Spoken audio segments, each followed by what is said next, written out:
नमस्कार, मैं हूं आपके साथ चित्रा सिंह और आप देख रहे हैं केकेडी न्यूज। वक्त हो चला है टॉप 5 बड़ी खबरों का, लेकिन उससे पहले आइए नजर डालते हैं इस वक्त की 10 बड़ी खबरों की ओर। कोरोना का कहर लगातार जारी है। देश में पिछले 24 घंटों में 16,764 नए मरीज आए सामने। कल से 27.4% केस ज्यादा। कल प्रधानमंत्री नरेंद्र मोदी मेरठ आएंगे। मेजर ध्यानचंद खेल विश्वविद्यालय का करेंगे शिलान्यास। बच्चों को मिलेगा सुरक्षा कवच। टीके के लिए बच्चों का रजिस्ट्रेशन आज से हुआ शुरू। सुधरेगी दिल्ली की सेहत। राष्ट्रपति भवन आज से आम जनता के लिए किया गया बंद। कोरोना को देखते हुए लिया गया ये फैसला। दिल्ली में कोरोना विस्फोट। बीते 24 घंटे में सामने आए 1796 नए मामले। कुल मामले हुए 4,410। दिल्ली में 6ठी से 12वीं के स्कूल रहेंगे बंद, पर चलती रहेंगी शैक्षणिक गतिविधियां। कार्य योजना भी रहेगी जारी। वैष्णो देवी में हुआ हादसा। माता वैष्णो देवी भवन में भगदड़ से 12 श्रद्धालुओं की हुई मौत। PM Modi, Kashmir shrine board और एलजी ने किया मुआवजे का ऐलान। करोड़ किसानों को पीएम मोदी ने दिया नए साल का तोहफा। जारी की पीएम किसान की किस्त। यूपी में युवती के साथ लव जिहाद का केस। लखनऊ से बहलाकर नेपाल ले गया कश्मीरी युवक। उत्तराखंड में नए साल पर तोहफों की बरसात। सरकारी अस्पतालों में 1 जनवरी से महंगा नहीं होगा इलाज। मरीजों को मिलेगी राहत।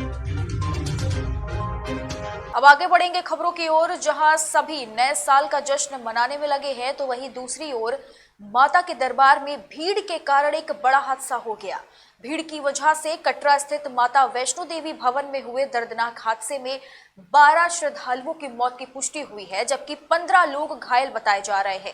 घायलों को इलाज के लिए नारायण अस्पताल में भर्ती किया गया है। वहीं प्रधानमंत्री राहत कोष से मृतकों को 2 लाख और घायलों को 50,000 रुपए मुआवजे की घोषणा भी की गई है। नए साल के मौके पर कटरा स्थित वैष्णो देवी मंदिर में माता के दर्शन को बड़ी तादाद में लोग पहुंचे थे। इसी दौरान रात के वक्त वैष्णो भवन क्षेत्र में करीब 2 से 2:30 बजे के बीच हालात बिगड़ गए, जिससे गेट नंबर 3 के पास भगदड़ मच गई।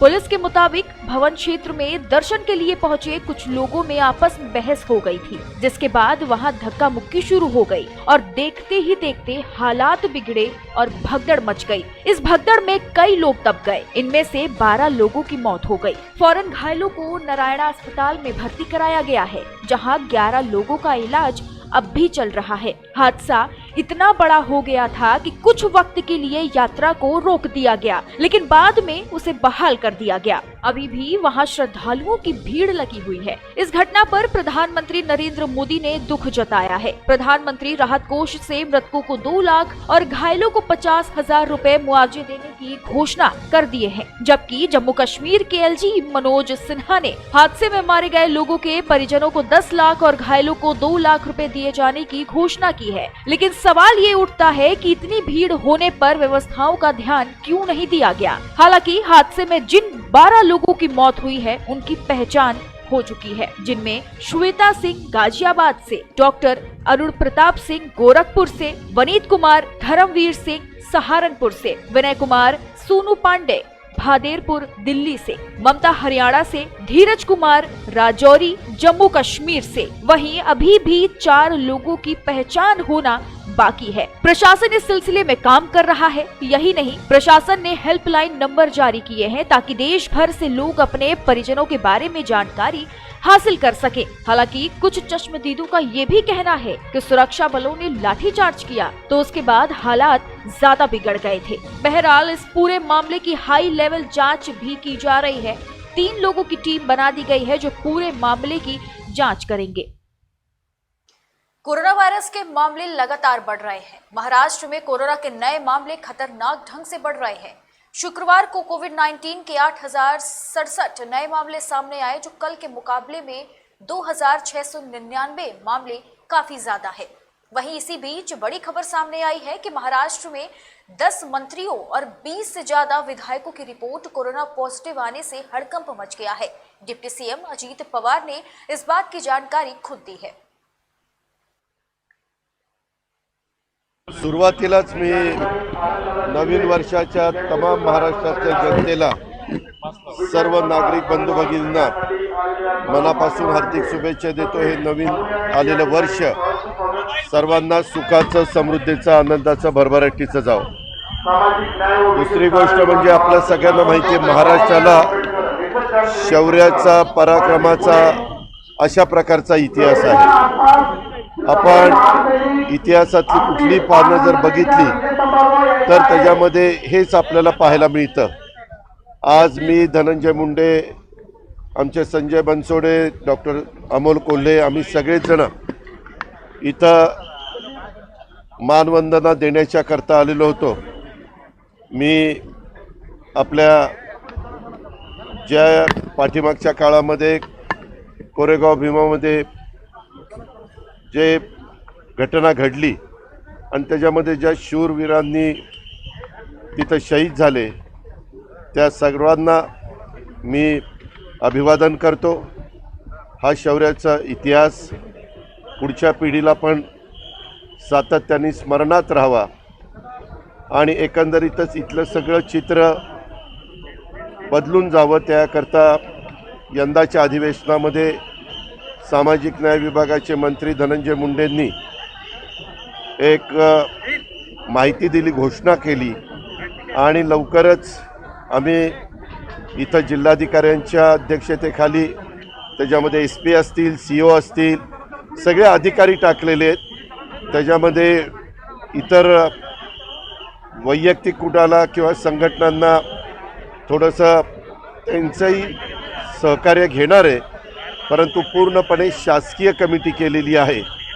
एक वरिष्ठ पातळीवर असेल, एक स्थानिक पातळीवर इथले प्रांत, इथले DYSP, इथले तहसीलदार अशा लोकांची असेल, ऑफिसरांची असेल आणि त्याच्यातून इथं काही जमीन आम्हाला ॲक्वायर करावी लागली सरकारला, तरी तो करण्याचा निर्णय घेतलेला आहे। जवळपास स्पर्धा ह्याच्यामध्ये लावलेली आहे की सगळं व्यवस्थित होण्याच्या करता आत्ताची गर्दी कंट्रोल करणं कधी कधी पोलिसांना पण अवघड जातं।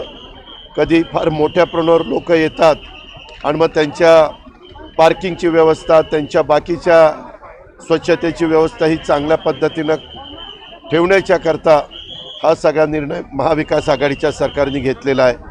खरं तर ही नवीन वर्षाची सुरुवात होत असताना कालच राज्य सरकारने आपल्या कोरोनाच्या बाबतीमध्ये नवीन नियमावली जाहीर केलेली आहे। माझी जनतेला, नागरिकांना आग्रहाची विनंती आहे की कोरोना खूप झपाट्याने वाढतो। मी मागेही काहींशी आपल्याशी बोललो होतो। 5 दिवसच अधिवेशन आम्ही ठेवलेलं होतं, तरी 5 दिवसामध्ये जवळपास आत्तापर्यंत 10 मंत्र्यांना कोरोनाची लागण झालेली आहे। जवळपास 20पेक्षा जास्त आमदारांना कोरोनाची लागण झालेली आहे। प्रत्येकाने, लोकप्रतिनिधी असेल किंवा कुणीही नागरिक असेल, त्या सर्वांनी नियमाचं भान ठेवलं पाहिजे। उत्साह तर प्रत्येकाला असतो, प्रत्येकाला वाटतं लग्न समारंभ असतील, नवीन वर्ष असेल, आणखीन कुठले शर्यती असतील, काही कार्यक्रम असतील, त्या कार्यक्रम मोठ्या प्रमाणावर व्हावेत।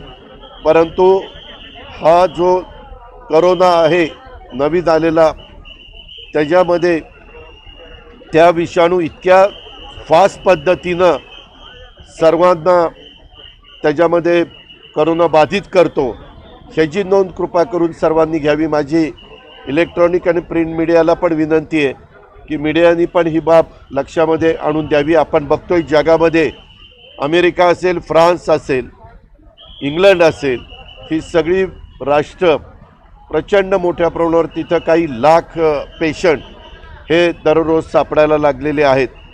त्याच्याकरता आपण दुसऱ्या लाटेची खूप मोठी किंमत मोजली। अनेक आपल्या जवळच्या नागरिकांना आपण गमावलेलं आहे, सहकाऱ्यांना गमावलेलं आहे आणि प्रत्येकाचा जीव महत्त्वाचा आहे आणि त्याच्याकरता सरकार प्रयत्न करते। कृपा करून नागरिकांनी बाबा आत्ताच का नियम कडक केले अशा पद्धतीचं मनामध्ये आणू नये। देशाचे पंतप्रधान नरेंद्र मोदी साहेबांनी पण मध्ये आव्हान केलेलं होतं. काही राज्यांनी रात्रीच्या वेळेस थोडेसे जमावबंदी पण केलेली आहे आणि लॉकडाऊन पण केलेलं आहे. अशा पद्धतीनं करत असताना आपल्या महाराष्ट्रामध्ये मुंबई आणि पुणे इथं जरा प्रमाण जास्त वाढायला लागलेलं आहे आणि मग ते सर्व दूरपर्यंत पसरतं. म्हणून आजच्या 1 जानेवारीच्या दिवशीच मी पुन्हा एकदा नवीन वर्षाच्या शुभेच्छा देत असताना ह्याचं तारतम्य ठेवून प्रत्येक नागरिकांनी त्याच्यामध्ये सहकार्य करावं अशी माझी आग्रहाची विनंती आहे. राज्य सरकारच्या विचाराधीन आहे का या लॉकडाऊन करण्यासंदर्भातला काही निर्णय मी विचाराधीन आहे त्याबद्दल मुख्यमंत्र्यांच्या स्तरावर टास्क फोर्सची मीटिंग झाली. त्याला राजेश टोपे बाकीचे सगळेजण होते. ह्या संदर्भामध्ये साधारण दररोजचा आकडा लक्षामध्ये घेऊन किती पटीमध्ये पेशंटची संख्या वाढतीये ते बघून त्याबद्दलचा निर्णय घेतला जाईल. पण पेशंटची संख्या फार गतीनं जर वाढायला लागले तर नाईलाजाने अजून कठोर निर्णय घेण्याची वेळ ही महाराष्ट्र सरकारवर येऊ शकते. तशी येऊ नये म्हणून सर्वांनी जर सहकार्य केलं तर आपल्याला त्याच्यात मार्ग काढणं सोयीचं होईल. रात्री बैलगाड्या शर्यतीला रात्री परवानगी नाकारली, त्याच्यानंतर सुद्धा माजी खासदार शिवाजीराव आढळराव पाटील जे आहेत ते बैलगाडा शर्यत घेण्यावरती ठाम आहेत. कुणी व्यक्ती असले कुणी ह्याच्यामध्ये हे मोठं संकट आहे, जगावर आलेलं संकट आहे. ह्याच्यातून आपल्याला माणसाच्या जीवाशी खेळता येणार नाही आणि म्हणून जिल्हाधिकाऱ्यांनी माझ्या माहितीप्रमाणे आपल्या राज्याचे मुख्यमंत्री उद्धव ठाकरे साहेबांच्या नेतृत्वाखाली टास्क फोर्सची मीटिंग झाल्यानंतर त्यांनी जो निर्णय घेतला त्याच्याबद्दल चीफ सेक्रेटरीला क्लिअर सूचना दिल्या होत्या की सगळ्या जिल्हाधिकाऱ्यांना आदेश काढा आणि त्या आदेशाची प्रत मला पण काल मिळाली.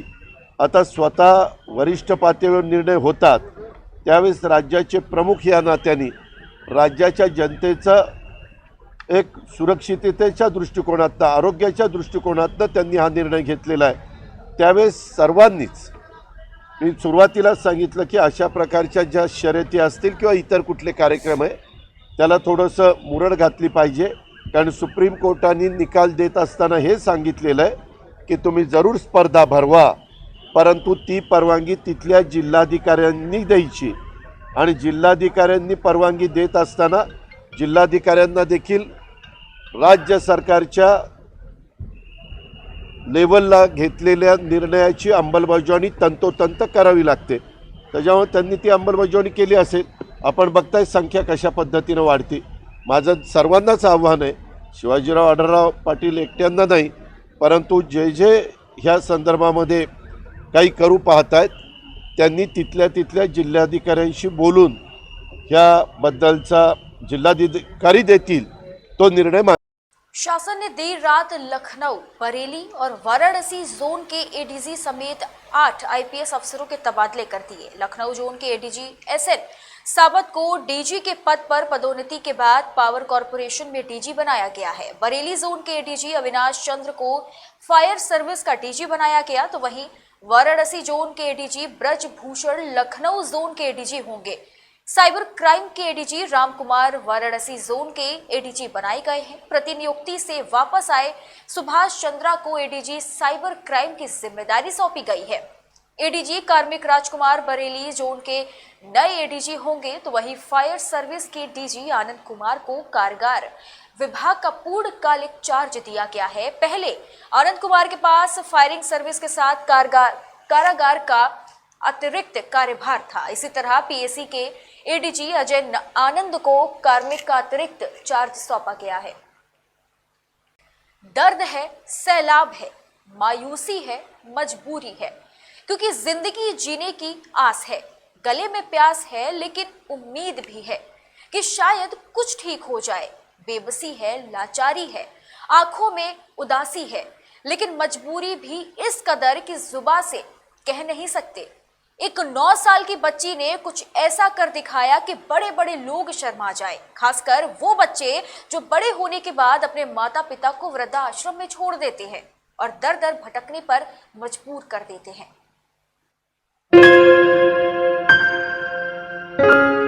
इस बच्चे की आंखों में जरा गौर से देखिएगा।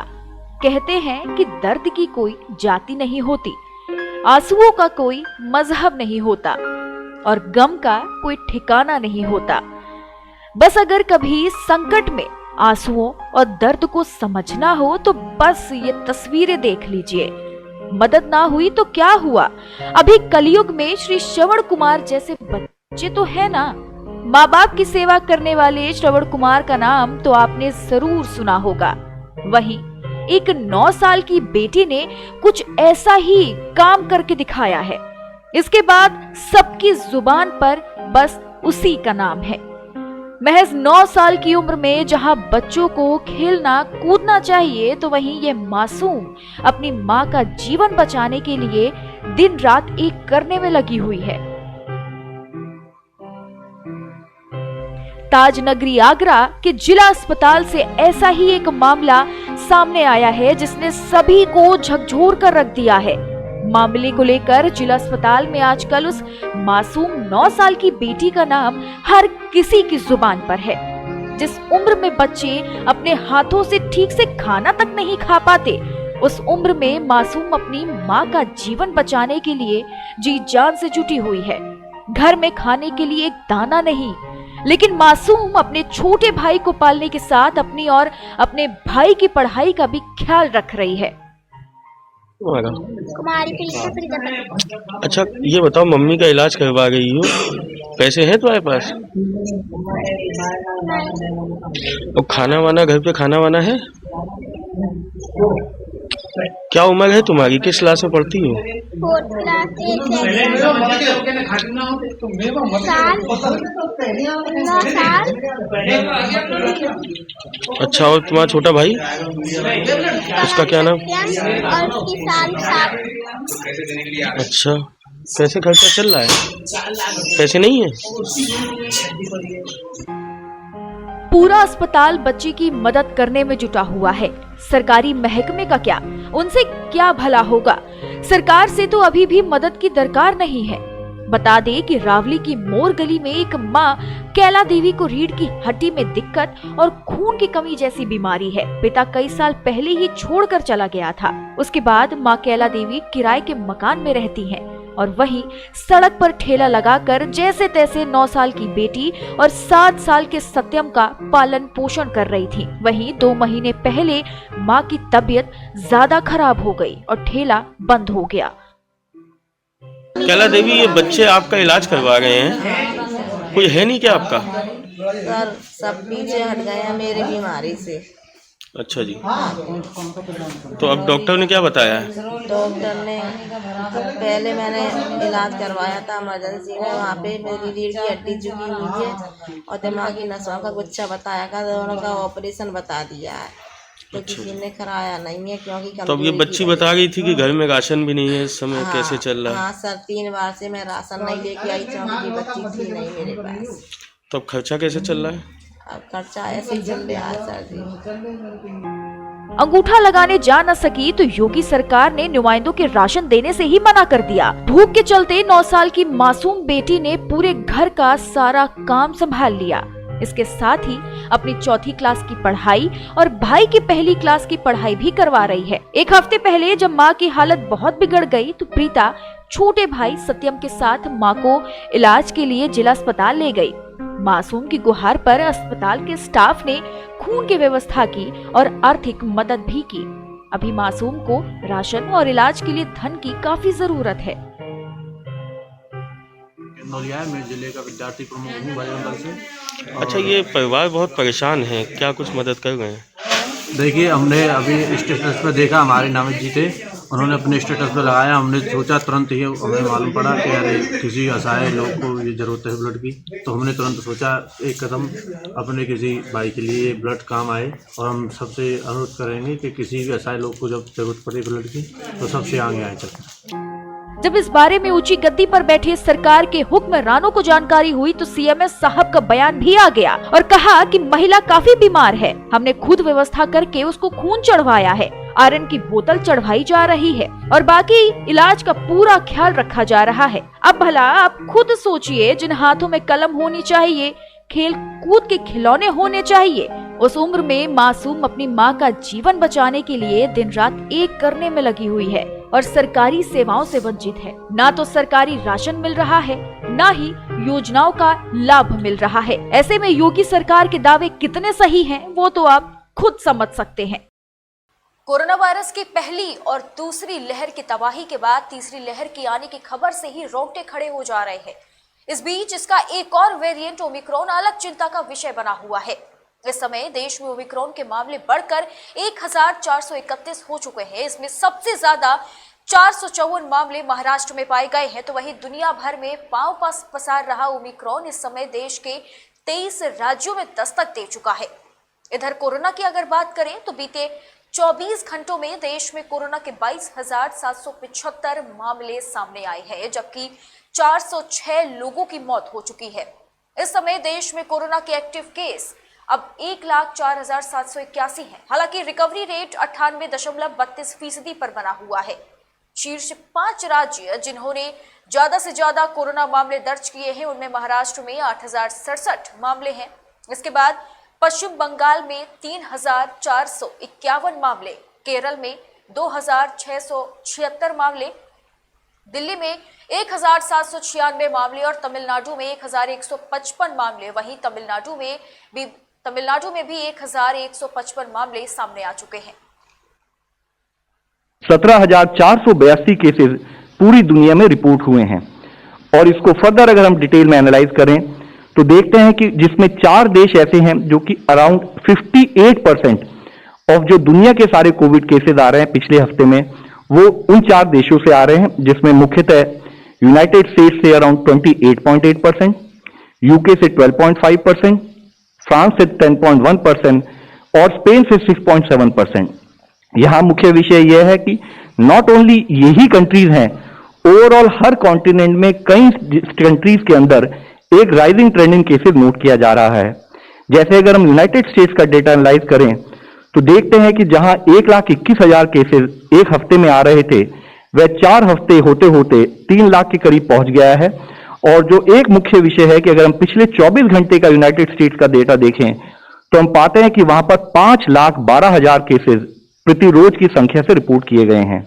यूनाइटेड किंगडम में भी approximately 2.7 time increase in cases, और हम देखें कि ऑन एन एवरेज 1,30,000 के करीब केसेस पिछले एक हफ्ते में नोट किए गए। और पिछले 24 घंटे का डेटा देखें तो further area of concern is कि वहां पर 3,19,000 केसेस रिपोर्ट हुए हैं। इसी तरह फ्रांस में भी केसेस 2.25 टाइम्स बढ़े हैं पिछले एक महीने के अंदर, और 2 लाख से अधिक केसेस पिछले 24 घंटे में फ्रांस में नोट किए गए हैं। इसी तरह अगर हम स्पेन का डेटा देखें तो पाते हैं कि वहां पर 6.7 टाइम्स इंक्रीज इन केसेस पिछले एक महीने में नोट किया गया है, और ओवरऑल 69,000 केसेस इस पर्टिकुलर कंट्री में नोट किए जा रहे हैं। यह विषय हम आप सबके सामने इसलिए लाना चाहते हैं कि जिस तरह से वायरस का इन्फेक्शन का स्प्रेड हम पूरी दुनिया में नोट कर रहे हैं, जरूरी है कि इंडिया जो अभी तक हमारी सिचुएशन है उसको समझते हुए हमें फील्ड लेवल पर क्या प्रिकॉशनरी स्टेप्स लेने हैं, हमें इन्फेक्शन स्प्रेड को कैसे रोकना है, उस पर हमें कंटिन्यू मिशन मोड पर कार्य करने की जरूरत है। इसी तरीके से हम सबको पता है कि पिछले कुछ एक माह से हमारे सामने नए चैलेंज के रूप में एक new variant of concern Omicron भी डिटेक्ट किया गया है, जिसकी अगर ओवरऑल दुनिया की परिस्थिति देखें तो एक माह के अंदर ही करीब 121 देशों में 3,30,000 से अधिक ओमिक्रॉन के केसेस नोट किए गए हैं, और टोटल 59 डेथ्स अब तक रिपोर्ट की गई हैं, जिसमें से मुख्यतः डेथ करीब 53 death United kingdom, 1 United states, 4 Germany और 1 ऑस्ट्रेलिया में रिपोर्ट की गई है। और अधिक केसेस की संख्या को अगर हम एनालाइज करें तो पाते हैं कि अधिकतम cases United kingdom, Denmark, United states, Germany, Norway और कनाडा में पाए जा रहे हैं। इसी के साथ ही एक और एरिया ऑफ कंसर्न हम आप लोगों के सामने दिखाएंगे।